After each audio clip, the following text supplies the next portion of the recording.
We will hear argument this morning in case 2512. Grievances we could go into with this system. I think we could be here for hours. National Collegiate Athletic Association. I think we have some proof, even a few years into NIL now, that people care about the logo. There are too many people in power who have no desire to give up that power. The NCAA's ever-shifting decisions, not stable decisions. Does the concept of amateurism in college athletics even matter anymore? They've capped it again without any sort of collective bargaining. We'll finish with our unilateral decision. Hey everyone, welcome to another episode of Unilateral Decisions. Today, Sam Ehrlich is joining us remotely, so we'll just start there. Sam, what hotel are you coming from, and then what are you doing there?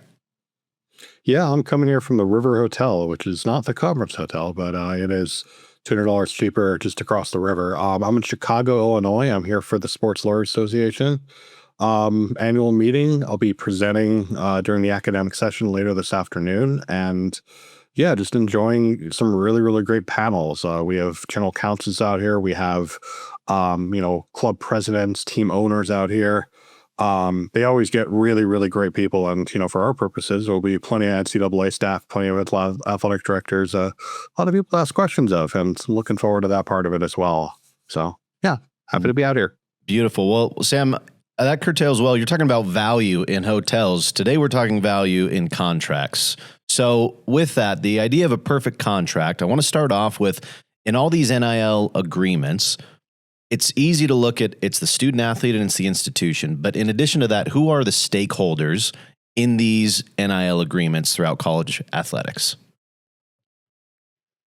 So if we're talking about rev share agreements, which is kind of where the last couple episodes have led us to, is figuring out what does this look like for a school within the confines of what the rules are right now and where we are without collective bargaining, and the different things that have come into play. The main stakeholders are the athletes and the schools. We certainly have conferences involved to a certain degree, and we've seen that to varying success across the country. The NCAA is an interested party, though not a party to the agreements. They're certainly setting the benchmarks and the standards. We've seen a couple of rulings even just recently, the CSC from the same standpoint of the NCAA. And then where it starts to get a little bit tricky, and I think that's a big part of the discussion today, is the associated entities, right? And we've talked about that a lot, and the CSC has talked about that a lot, and we just now have a ruling in the Nebraska arbitration case about, our multimedia rights partners who are more or less under the control of the universities and the athletic departments on a school level, but not on a national level, are they associated entities? And then anybody else who may ultimately come forward as a third-party NIL provider to a student athlete and is contemplated in a contract with the athlete, though that third party is not a party to the rev share contract, they're certainly an interested party. I don't know that they rise to the level of stakeholder, which is really a big part of this conversation about how do schools manage this third-party NIL concept when many of them are quasi-guaranteeing that income without making these other entities a party to the agreement. So I think that kind of sets the table for who all should be involved, who all needs to be considered, and who all is a part of these thought processes as we think about what is the perfect contract. Yeah, and I think the topic came up last episode because of something Sam said. We were talking about, a student athlete transferring to another school, the school sued him. And I brought up the fact that why can't that just be put on the institution that the person's transferring to? And Sam brought up a legal premise that would disallow, one school from being able to put that on the other school. But I kind of thought it'd be more interesting to dig further into that. And I still don't quite understand, Sam, why, if I'm school A and I'm recruiting, Jimmy to come to this school, I don't understand why I can't put in a contract that says, hey, at year 3, you'll have the ability to transfer. But if you do, whatever school you transfer to is going to have to, buy out your contract. I don't know, because there's buyouts and coaches contracts, and maybe we're just talking about apples and oranges here, but I left a little confused last week. I'm not going to lie. Yeah, no, it's a great question. It is an apples to apples comparison because you can have buyouts. That's not necessarily a problem. The issue is, the way you're framing it is having the the next school pay for it. And then that's an issue. The legal concept that I brought up is something called privity of contract, which essentially states that, parties who are not actually party to a contract, if they're not actually part of this contract officially or even unofficially to a certain extent as third-party beneficiaries, so that's not third parties who have responsibilities under the contract, they can't necessarily be held to certain agreements under the contract. They can't necessarily be bound to agreements under the contract. We've had similar conversations, for example, when talking about the house settlement itself, which is a giant contract that, and I've mentioned that it cannot bind third-party NIL providers, collectives, boosters, all that. It can it can punish the schools. It can, provide for provisions to punish schools, punish the athletes for, going against the contract to engage with those parties, but it can't punish the parties themselves, and it can't necessarily bind them either. And it's the same kind of principle here. You can't necessarily have a contract term that says, well, your new school is going to be paying for this buyout. And coaching contracts, like, it is an apples to apples comparison, because with coaching contracts, yes, we have kind of the general idea that the new school is going to be paying this buyout, but that's more of a custom than a legal obligation. Technically speaking, the buyout is assigned to the coach himself. It's assigned to the coach who's moving on. So Lane Kiffin, for example, who's the subject of a lot of news this week, when he left Ole Miss for LSU, yes, LSU paid the buyout, but the buyout was actually assigned to him. Like, he had the obligation to pay it. He just agreed with LSU that LSU would be paying the buyout. So kind of a separate arrangement, and one where, yes, you can contract with a new school, you can contract with a third party to cover your existing obligations, but the obligations originate with you, not with the third party. And especially when the third party is unnamed, especially when it's, whatever school you transfer to, has this obligation, that makes it even more legally suspect. How does that compare to the international soccer transfer market, Sam? I know this has been brought up before, but I think that's such a easy model to aspire towards in this sense, because you've got certain players that have buyout clauses where you reach out to a club and it's $50 million, and immediately you can start negotiating with that player, or we're going to negotiate club to club and we're going to determine the value is $30 million, whatever it is. So why is that not something that could be applicable to college athletics in the future?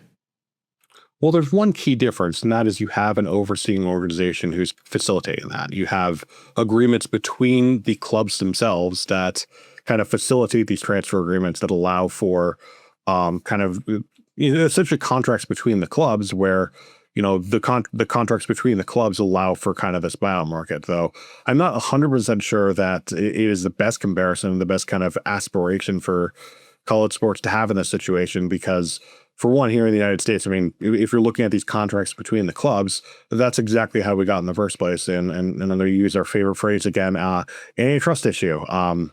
Because antitrust law would prohibit that. And in fact, if you're wondering, well, why is it allowed in European soccer? Well, for one, it's a different field of law, but for two, it's not allowed in European soccer. The Diallo decision in 2024 actually ruled that the transfer restrictions are unlawful under European competition law, which is their analogy to antitrust law. It's still going through a bunch of different procedural things, so it's not something where it's like, they had to stop doing it immediately, but it is something where a very high court in the European Union has ruled that the European soccer transfer market transfer fee is actually unlawful as well. Why? What's the argument there? Why is it unlawful? If I am looking for this employee, I'm willing to pay X number of dollars to the former employer. Why is that an antitrust issue? Well, it's a restraint on the labor market, because it adds an extra cost beyond simply paying the new player their new contract in order to get this player. It involves paying a rival, someone who you wouldn't necessarily want to be able to pay this amount of money to actually get this player, and it adds an additional burden, and it adds an additional kind of lever in order to access this labor market if you're the player. It's really similar, and we talked about this last week, a case called Mackey v. NFL back in the 70s, where the NFL had created the Rozelle rule, which required the required teams, if they're going to be signing a free agent from another NFL team, required teams to pay a draft, pay either a player or a amount of money to the player's whole team, and free agency tax. All of a sudden, players were getting paid a whole lot less because clubs were saying, well, if I have to pay, if I have to give a player to, this rival team, if I have to pay this rival team and allow them to do this, I'm going to be less inclined to sign you, or I'm going to be less inclined to pay to sign you because, I have this extra expense that I'm now incurring for this. And, as a result, the court in that case said that, yes, it is an antitrust violation because it is restricting this labor market. And the only reason we have restricted free agency, which is essentially the same thing in the NFL now, is because it's collectively bargained. Fascinating. So I could get on my soapbox and say why my opinion is that the soccer model works and would work for college athletics, but that's not why we're here. We're here to talk the ideal contract in college athletics, rev share.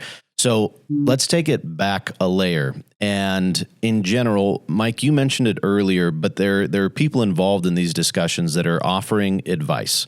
Very few institutions, very few individuals have a Sam Ehrlich that are giving them the legal perspective on these things. So Mike or Joe, you've been around all these discussions. Who are the people that are advising both the institutions and the student athletes across the country?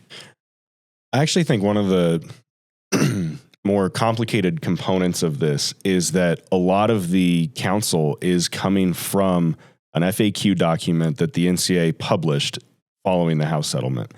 And I think that document, given the fact of where it came from, even if you had somebody like Sam on your campus, if you were fortunate enough to have that person in your chamber, I think I'm putting words in Sam's mouth, but I think Sam might advise against some of the commentary that is in the FAQ. I think that there are some things that he would question and say, I don't know if that's actually enforceable, defensible, and justified. And that's kind of what I want to be able to get into in this conversation for sure is you've got this idea of what the NCAA has purported to be the contract that you should be putting together. There are things in those agreements, such as broadcast rights cannot be included in your agreement.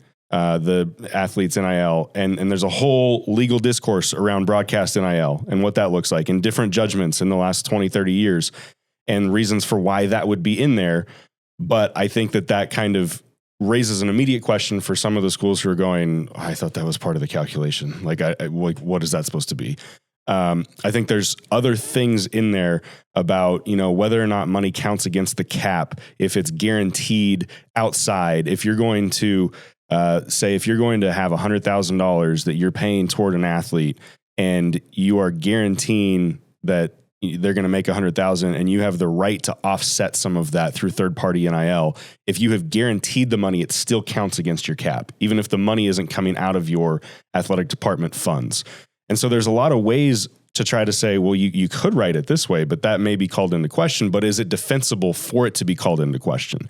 Is it that enforceable when you go to the court? And we just saw what happened with Nebraska and the CSC, where you have essentially an agreement that says you are also going to get paid on top of your rev share agreement all this money from a third party, from Playfly. And it's kind of for warehouse rights, and there's not really a bunch of considerations really ironed out in the contract about what the athlete is going to do in exchange for that money. We'll just figure it out later. And the CSC in arbitration the judgment went in the CSC's defense or in their favor, where it says, okay, we agree with your extra scrutiny on this deal, and you are within your rights of the settlement allowed to scrutinize this to the point where you can deny it based on these factors. It's going to be reapplied. They're going to put in, another agreement that's going to get pushed through. We'll see. But that arbitration agreement itself is not necessarily indicative of how a court will rule on that if an ultimate lawsuit is brought forward. And so there's a handful of things in there. And I'm curious, Sam, if there's others that I've missed where you look at and say, this is what the NCAA is telling these schools as guidance, but you would question yourself as a legal expert in the space. Yeah, no, I mean, I think the Nebraska example is a perfect example, a very time-relevant example of exactly what we're talking about here. And exactly, and I would totally agree, with the words you put in my mouth that, yeah, I would probably be advising these schools in a way that really does question kind of the FAQs and the guidance that's given from the NCAA. Because to your example, and again to this very perfect example, the NCAA and the CSC would tell you absolutely that warehousing deals with MMR companies are violate or go against the House settlement, that will be struck down, that they will not be approved. But and the Nebraska arbitration certainly helps that, certainly bolsters that position for the CSC.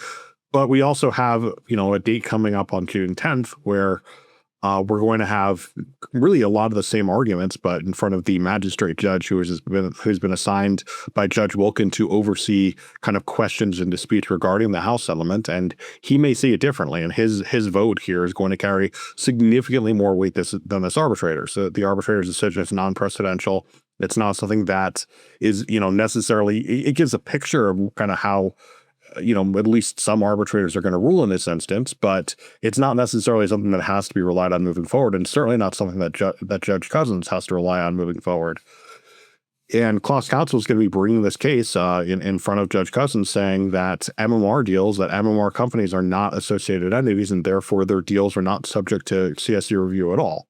So while the NCAA and CSC will tell you something absolutely that these deals are not going to be allowed, they may not even be reviewable in the first place. So again, it's something where a lot of still outstanding questions, and those questions really kind of again go against these FAQs that Mike was talking about, and kind of along the same lines. Like maybe that just shows where my brain is thinking maybe this is why schools aren't going to want to hire me for this kind of thing, but. You look at the contracts, bring the discussion back to contracts, and the first thing I would advise schools to do is to remove the language saying that these deals are not pay for play. That goes against the NCAA, that goes against the CSC, that goes against everything that, it's going to get the school in a lot of trouble, but it's going to make the contract significantly more enforceable because, we've had these discussions about these liquidated damages clauses, these buyouts, and there are remaining questions about whether they're actually even enforceable if the contract is so tied to NIL and broadcast NIL, which, the NCAA and these contracts even a lot of the times, disclaim the idea that it's even a thing in the first place. And you look back to the Marshall decision by the Sixth Circuit back in, I think it was 2008, that said that no, broadcast NIL is not a thing. The House motion to dismiss decision kind of went against that, but still, we don't really necessarily have a question whether these broadcast NIL deals are even kind of enforceable. I mean, they're revenue sharing deals or deals that are provided for under the House settlement, but without that pay for play element, if you're trying to enforce it in court, if you're trying to get an injunction that says, we're going to stop this player from playing for the new team because we have their exclusive rights. Well, you don't have their exclusive rights. You have the exclusive rights over the NIL. You do not have their exclusive rights over their play, over their performance. You look like you're about to say something, Mike. I didn't want to interrupt you. I just want to continue, the conversation forward as far as like what should be in a contract. And I think that that's one of the biggest questions about in these contracts. I think one of the things I get hung up on, even when talking to schools about how, they could consider it and what this could look like. So often, at least the schools at the highest level are saying, well, we don't even really want to get anything back from the contract. We just need a contract because that's what's going to allow us to pay the athlete.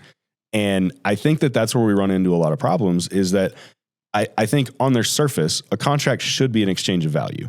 And there's not a whole lot of top level colleges. And I think we can get into a really good conversation about the middle tier and what those universities should be looking to accomplish with their contracts. I think that's where our sweet spot can be. But I think at the highest level, it's worth noting that a lot of times these schools are really not even looking for anything. They're looking to limit the amount of deliverables and limit the amount of restrictions that they're putting on their athletes in order to just pay them the most money possible.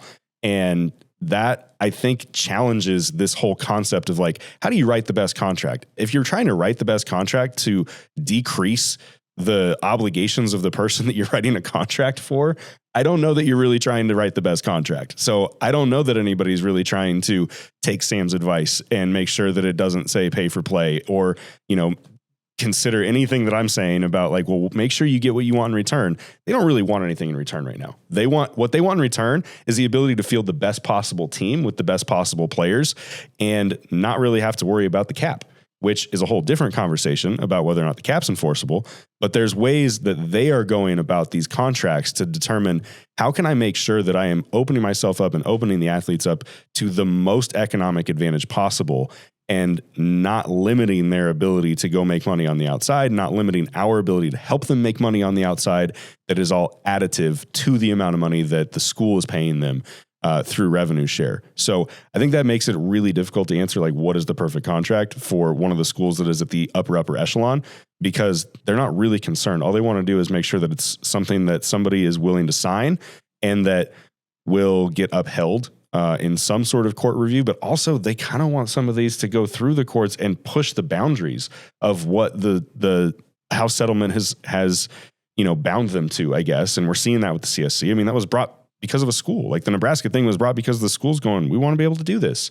And there's a bunch of schools lining up behind them right now wanting to be able to do the same thing. And so, Sam mentioned the June 10th date with regard to that class council, decision and where things are going to go about the MMR partners and whether they are associated entities. And I think that's going to be a big domino in where some of these things go. But, Joe, I think you really wanted to have this conversation around what does the perfect contract look like. I think we need to kind of parse a little bit who we're talking to and which schools might be considering these contracts, because I think they're very different right now, given whether the school is clearly providing benefits above and beyond what is written as the cap versus the schools that are trying to compete up to the level of the cap. I think there's probably more schools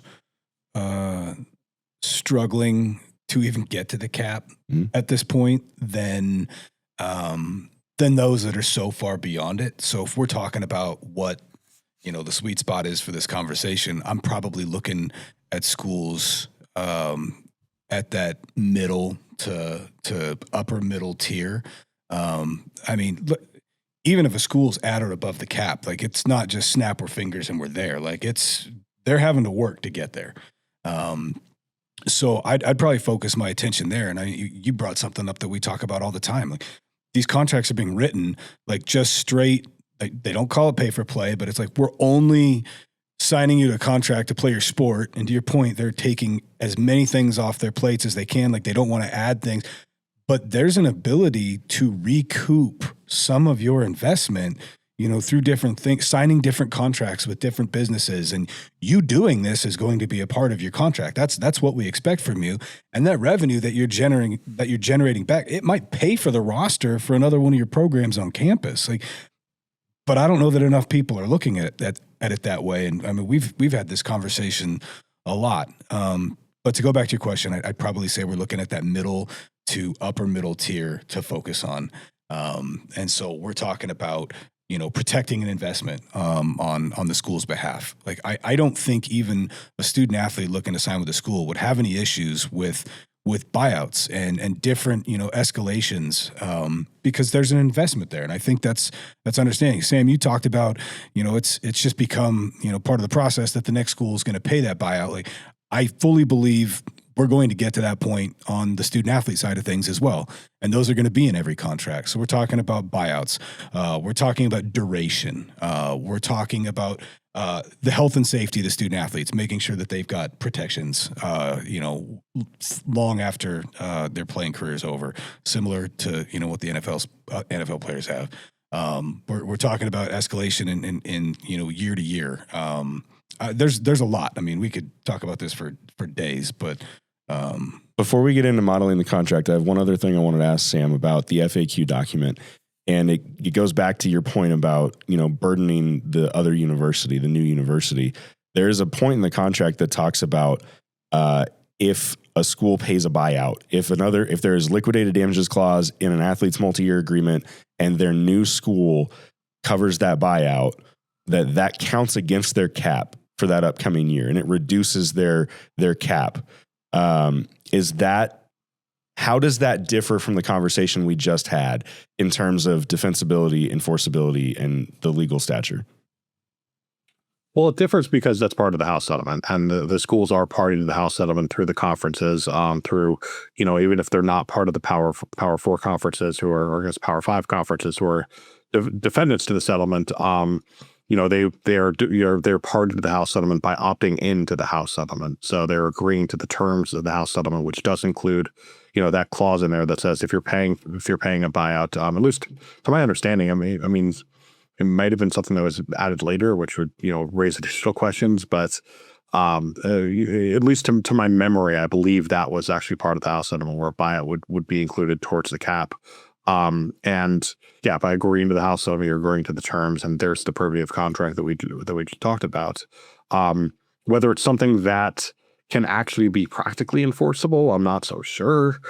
But that is certainly how the CSD, I'm sure, would defend it. And to your point, Joe, about having, kind of leading to the eventuality of having kind of this customary thing, just like we have with coach buyouts, to have the new schools pay the player buyouts. I think that's totally reasonable to assume, and I think that's something where we could probably expect it moving forward, but we still need to have kind of the question answered about whether these buyouts are even enforceable yet, because we just don't have that question answered right now. I mean, we have the Sorsby litigation going through the courts right now, which may be the first test, and especially given the unique circumstances surrounding that situation with, Sorsby potentially not even playing this year. I'm sure Texas Tech is probably not chomping at the bit to pay that buyout on behalf of Sorsby, given that Sorsby is probably not going to be paying. And I imagine within some Texas Tech circles, they're probably grumbling a little bit because apparently the gambling problem that he has was a thing not only at Cincinnati but at Indiana as well. So it was something where it's like, why would you pay for a buyout for a player who you knew was, kind of going to be an issue for us? But that's a whole other thing. And for the escalation part of it, I think that's also true as well, where contracts are extremely flexible. Yes, there's questions about enforceability. Yes, I've been shutting down the idea that certain, contract conditions could be enforceable moving forward. But when you have enforceability in these contracts, when you have an enforceable buyout, for example, you can structure it in a lot of different ways. You can do it where, if you have a player who, at a group of five school who, transfers to a group of five school versus a power four school, or even going power two versus, ACC and Big 12 versus group of five versus anything else, you could have different buyouts for that. Just, kind of depending on just how you structure the contract. Because again, these buyouts are so, clearly tied to the value lost. You could say that, well, clearly, based on our, reasonable explanations, if it's someone that's, going to be picked up by a power two school, that's clearly means his value is more, or his value is higher than it would be if he was just kind of transferring between a group of five schools. But again, that goes to pay for play. That shows that the value is in fact pay for play. It's not about, the NIL value, which is tied to so many different factors beyond performance on the field. And especially if you're specifically disclaiming pay for play in a contract, it gets really, really difficult to make that justification if it were something that were to go to court. In that pay for play space, you look at, let's say we turn it into what it is that pay for play, and we're acknowledging that incentive pay, whether it's your conference player of the year, your all conference, all academic, whatever those markers are, how do incentive clauses in a contract work in this NIL space today? And maybe how should they work, Sam? Yeah, and I think there really isn't a question about enforceability, because it's something where, who's going to be complaining if you do it? I'm sure the school will be very happy to pay for that.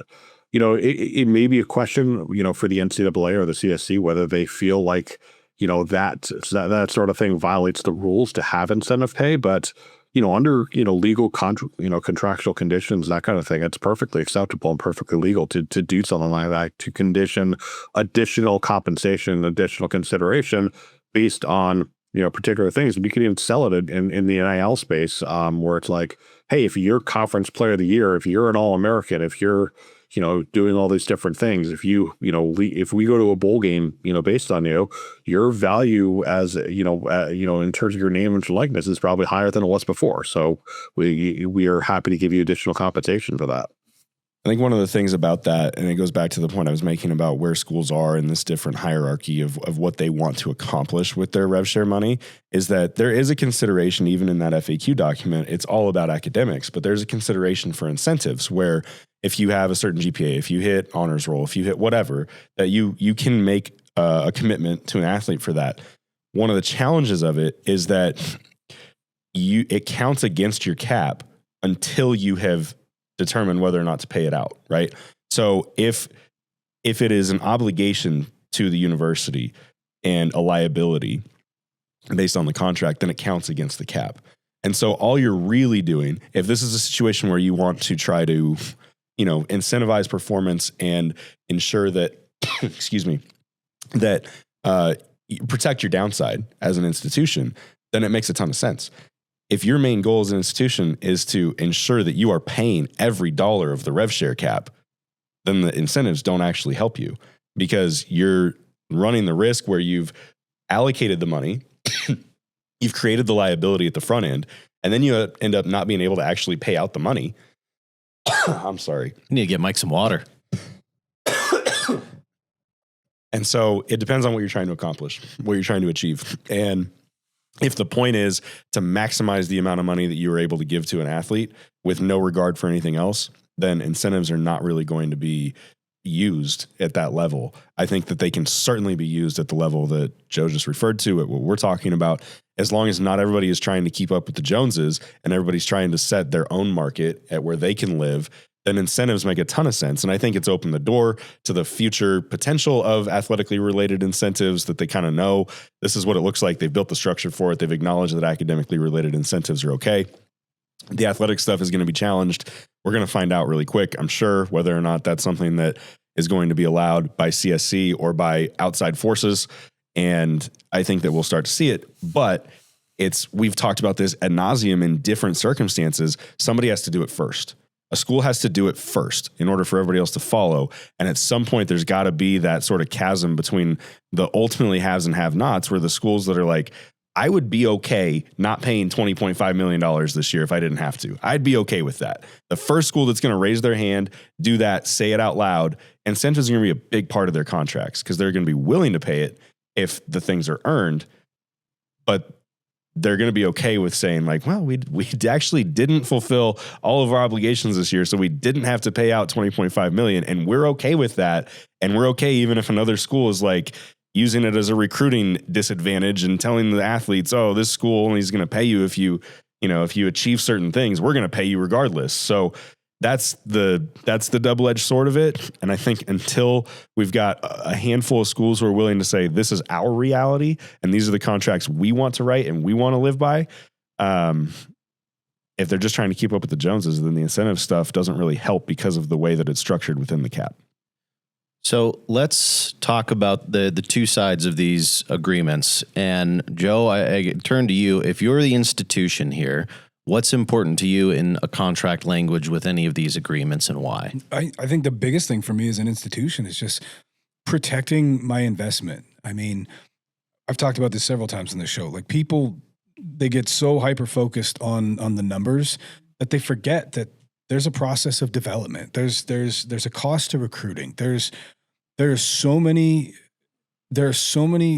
financial obligations that the school is incurring that I think it's completely appropriate for the school to protect that investment at some level. Now, I also side with student athletes and want them to have the ability to be able to change their situation if they feel it's going to benefit them. I mean, these are small windows of time for somebody to make money off something they spent their entire life, preparing for. Most of these kids are not going to go play professional sports.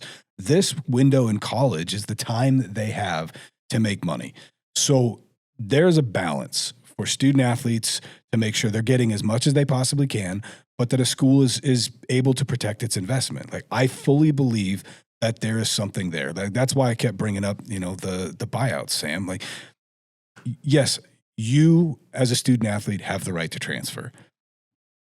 But if you are going to do that within whatever specified contract that we have signed, like we are paying you, you are now subject to this contract. I believe the school should be able to get something back. I don't know that it needs to be something exorbitant like $1 million, but if you've paid somebody $25,000, for the last 2 years, plus you've covered, the cost of going to school, books, I mean, everything, like housing, you're giving gear. Like, I don't think it's crazy to say, if you transfer, we want some of this back. And I don't think it's crazy. And there's another reality that, for so long, schools, and we'll just talk football for the time being, schools have known that they probably need to bring in 20 to 25 new athletes on an annual basis. And there is a certain cost that it would take to go see and talk to and recruit enough athletes, bring them to campus to fill those spots.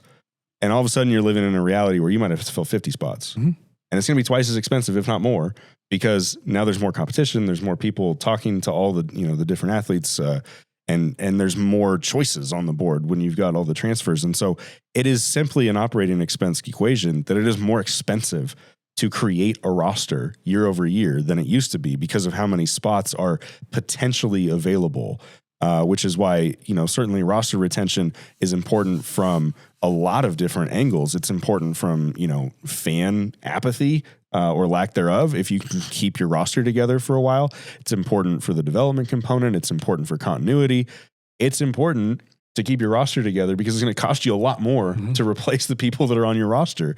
And so if there's a way to, through contracting, identify a way to at least recoup some of the costs that it's going to ultimately incur to be able to backfill those spots, I think it makes a ton of sense. So we'll turn it over to Sam. Sam, you want to add to that?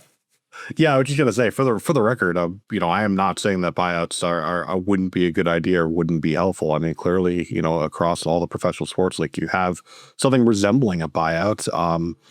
It's just a question of whether it's enforceable or not. And given the way the contracts are currently structured with, being so tied to a player's very nebulous kind of NIL, that it's really just a question of whether it's something that can actually be enforced or not. And I am all for the days where we acknowledge the reality that these contracts are in fact pay for play, and that makes the buyout significantly more enforceable and, gives you the ability to structure them more creatively, like I talked about, and have higher values to them. It's just right now, if you're trying to say that, the players that the buyout is $1 million, you have to justify that the player's NIL is worth $1 million, and that's really, really difficult to do.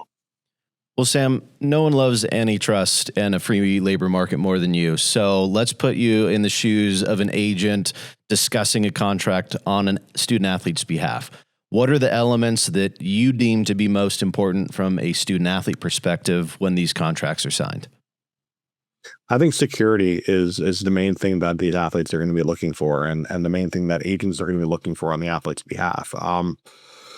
Like in the early days of the house settlement, and I know we're talking about something where it's like, the early days, it's something that was less than a year ago when it was actually approved. But it feels like so much longer than that. But in the early days of the house settlement, like you saw rumors, you saw reporting, you saw, all these various things on the very one-sided nature of a lot of these revenue sharing contracts where, I remember CBS Sports reporting that Florida State, my beloved alma mater, had in their contracts where even if a player got injured, they would lose, not only the remaining NIL value, that they have, but they'd also, be subject to potential clawback clauses as well.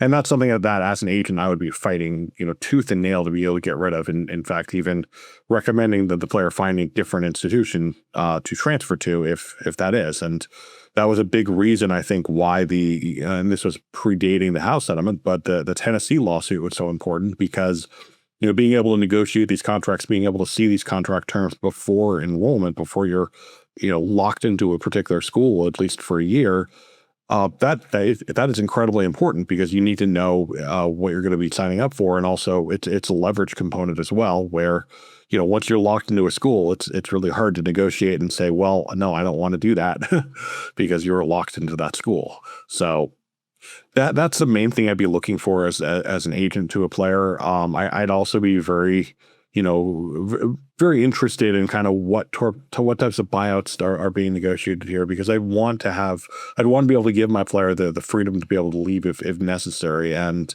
the way that some of these buyouts have been structured, like enforceable or not, that's often not even necessarily the question. We've seen so few of these lawsuits because we've seen so few of these things, but we don't know, what exactly is going on behind the scenes. And I think there's a lot of situations where the contracts are written in a way where it's not necessarily worth going to court, or the player just in general is just saying, well, I don't necessarily want to go to court over this. I'm just going to kind of sit and take it. We saw that with Damon Williams to a certain extent, where he got threatened with a lawsuit and said, okay, I'm going to come back to Washington. And, I think that's it's a very reasonable decision. It's a very fair decision, but it's one where I imagine a lot of these athletes are scared of being sued, and especially if the buyout is something that is incredibly challenging, incredibly difficult. So you look at a big number on the page and you say, well, I'm really, really worried about having to pay that, even if my agent or my lawyer is telling me it's probably not enforceable. We don't know. We don't know any of that. So I think, kind of trying to negotiate down a lot of that is important as well, or at least structure it in a creative way where, if needed, there's a way to get out of the contract. If the coach leaves, if there's really other kinds of good cause to do it, that kind of thing as well. All right. Before we get to our unilateral decision, is there anything we're missing on this subject matter that you guys want to get off your chest? I did want to point out the irony of something that Mike said earlier, where right now only, or the FAQs at least, are really only contemplating academic incentives. And as a professor, obviously, these athletes doing well in school is great and should definitely be encouraged. But from the perspective of raising their NIL value and these contracts being about NIL, I'm not so sure making the honor roll raises their NIL. So. Maybe in some instances, but I do think there's some irony there. I could go. There's so many pieces to the contract. I don't think schools are taking advantage of the contracts enough with the ability to monetize and recoup some of what they have the ability to do while a student athlete is on campus. Like it's being looked at more as this is the base, and everything else we're going to go over the top. And I get it, but no other business operates like this. Like if you sat down and said we're gonna start this from scratch, and like this is how it's going to work, like it's just no other business operates like this, and I don't understand it. You're looking at me waiting for me to keep going. I do want you to keep going, but I also think that the unilateral decision will give you a chance to keep going. So I don't want to I don't want to jump the gun here. I would encourage a good Joe Nickel rant any day. So if we need to get into that, I support it fully. But the unilateral decision today, let's put ourselves in the case of your star athlete on campus. Whatever institution, this is the one person you're willing to spend the most for. What is a win-win as far as the contract's concerned for the university, the student athletes, the fans, everyone involved? What are the components that go into a perfect agreement for your star player and institution?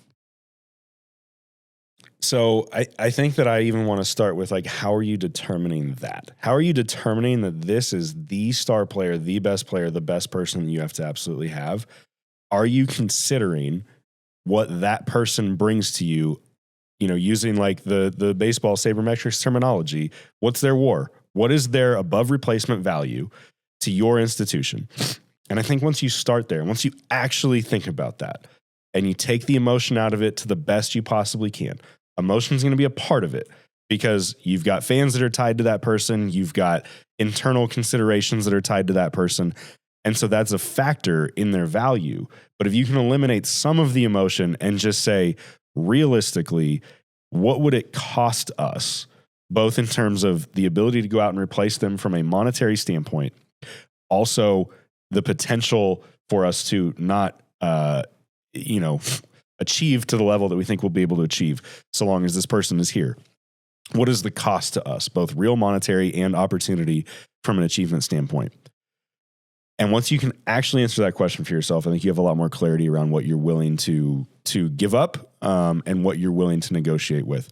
There's going to be some hard and fast rules at every different institution, from every different coaching staff, from every different athletic director, university president, about things you're just not going to negotiate on. And that's okay. I think that's how it should be. I think every school should kind of come up with some of those things are for them.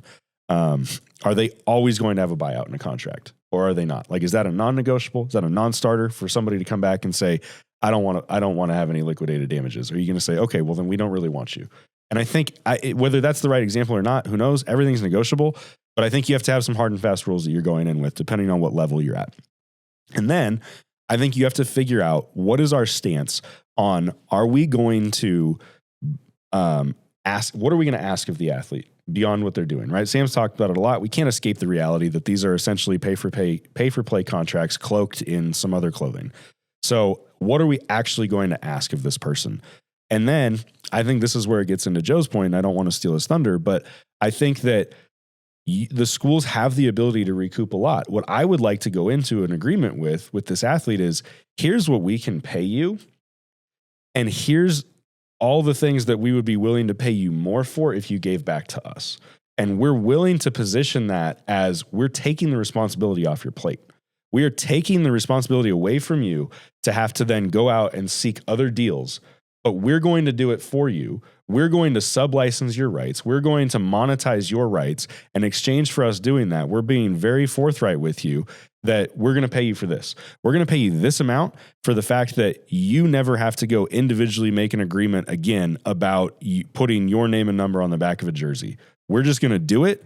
We're going to monetize it. We're going to keep the income that comes from that, but we've already paid you for it. Like, we've put this in the contract. Here's the line item. That's what it's worth. You're never going to have to negotiate another trading card deal in your life, because we're going to go do it now. We can keep autographs to the side, whatever. We can have these conversations. That's all part of what's in a contract. We're going to front you the money for your video game compensation. And we're going to front you so much money that it might even cover the fact that if you were on the cover, because we're going to go work our butts off to see that we can get you on the cover. We've already paid you for it. And if we don't get you on the cover, we tried. We paid you for it. There's so many things that we can do. There's so many things that the institution can say, we're going to pay you for this. I think with the best player on your campus, if you've identified what they bring to you and what it would cost you to lose them, you can start there and you can say, we're going to pay you this. We're going to pay you this, and you can have $1 million, $2 million, whatever that number is, and you can still go out, do all these other things on the outside. But what we're willing to do for you is, we're willing to take away all these other obligations, and we're going to pay you for them. We're going to pay you 2.5 if you give us these rights. We're going to pay you 3 if you give us these rights. And not only does that position us to be able to pay you more, it takes your responsibility away from having to go track down the money. We're just going to front you the money. We're going to give you the money in exchange for the rights. And we're going to be able to do that because we're going to go monetize those rights. We're not in this dance where it's like, we're going to pay you as much as we can, and we're going to support you making more money on the outside. We're being very realistic about, this is what we can give you, and we can give you more every time you give us more. And by you giving us more, it actually reduces the burden on you throughout the course of the season. And I think that you can be more successful as a football player and potentially, to the next level and things like that. I think there's a way to position it. And it's not even spin. It's real. It's very real that you can take those responsibilities away from somebody else to say, let us pay you for them. And I think that puts the school in a much better position to then understand what they're working with, understand the rights that they do have. Because I think a lot of times what we're running into right now is the schools running a bidding war, sometimes against themselves, to go just pay the most. And then they still don't even know what they can do with the rights, because they've given the athlete the ability to go monetize all of it themselves. And so you've got a marketing department sitting there going, I guess we can put him on a schedule poster, I think, right? Are we allowed to do that? Can he wear the jersey in our photo shoot? Are we allowing him to do that? And it's like, I don't know, we just paid him $5 million. Of course we should. Well, you paid him $5 million so that he could also make more money. Like, it's a little bit insane. So I think that's, not to get on a soapbox about that piece of it. I think that's a real way to do it. I think the real way to do it is figure out what's that person worth to you, and then what are their rights possibly worth to you that you are willing to pay them more for, and you can explain it to them in a way that says, we're going to take away your burden and your obligation to go do these things on your own. It's very easy for a school to say, we're going to pay you this amount of money and look at all the opportunity you have on the outside. Well, it requires work. Are you really going to let them do that work? Just take it away from them. You said something there that I feel like if we were ever to change the name of the show from Unilateral Decisions, we could just change it to It's a Little Bit Insane. So, Joe, what is sanity in this space? What is your unilateral decision? Well, I mean, Mike's response there was a more eloquent version of what I was getting into. Let's hear the tangential version then. No, we've been on a soapbox about this. You and I feel the same way about it. But I think I'm going to go back to the crux of Dom's question and make it, about, that top student athlete. I mean, in the example, the way I'm hearing, the way you're giving it, I would hope that star player, that contract has already been, well established. And I mean, I go back to the beginning of it. Like every kid you're bringing on campus, you expect to be an all conference performer. So, I mean, in some of them, you think these are all American caliber, conference players of the year. Like, I don't know that, escalations at all conference or renegotiation windows or at all conference make sense because we expect you to be all conference. But, for somebody that goes far beyond that and brings so much to the school, I would like to think that all of those had been negotiated on the front end, and there's not an additional conversation headed into that, now 5th year. But what does that look like? And I think that's kind of going back to what we were going to get at with this, but I think it's just, we could do this for 3 episodes and still not cover everything. I'd like to believe when you bring somebody on campus and they become your star player, your head coach is going to tell you that was the expectation for that. So I would like to believe that the contract you put in front of that student athlete when you were recruiting them reflected that that's what you expected to come out of it one day. And there's going to be some give and take where you're going to offer something to the student athlete. Maybe there is a renegotiation window after 2 or 3 years. Like if you hit this, we're going to give you the ability to renegotiate with us for more money. If you don't, like that's not going up. Like if you don't reach this level after 2 years or 3 years, like, we have the ability to terminate this contract. Those are real big boy conversations. And if you're putting those parameters around a contract when you're bringing somebody in, where you're giving the student athlete power, but you're also giving the school power, that's what contract negotiations are. So I would hope at some point we're getting to that. And if you have the ability to leave, whether a coach leaves or there's a window that you've been provided in your contract, but there are ramifications from it, I hope at some point they're enforceable, Sam. Like I hear everything you're saying, but I hope we can get to the point of sanity where this looks more consistent. We're seeing people stay longer, and the school's protected, but so's the student athlete. Like that's not a decision. That's pie in the sky wishful thinking. Probably. Yeah, that's the ideal quality agreement, which makes sense. Sam, what's your take? I mean, I'm having trouble saying much of anything aside from just ditto, because I think Mike and Joe just hit the nail on the head from both perspectives. I mean, you want the contract to be welcoming. You want it to be something where it allows for so much more. And Mike, I was just kind of nodding along to everything you're saying, because one thing that I've really criticized and I've written about this, about the NIL era and about, kind of the NIL, and this is pre-House settlement, but NIL in general is it essentially kind of requires athletes to a certain extent, and House settlement certainly changed this, but it requires athletes to a certain extent to go out and essentially have a third job besides being a student and an athlete in order to get paid, where it's like, yes, they have this value from being an athlete. They have, especially for high-level football players, they have a lot of value from being an athlete, but they can't get paid for that value. They have to go out and, seek additional, stuff on their own. And collectives very quickly stepped in to fill that kind of market deficiency. And the House settlement also does a lot of that as well.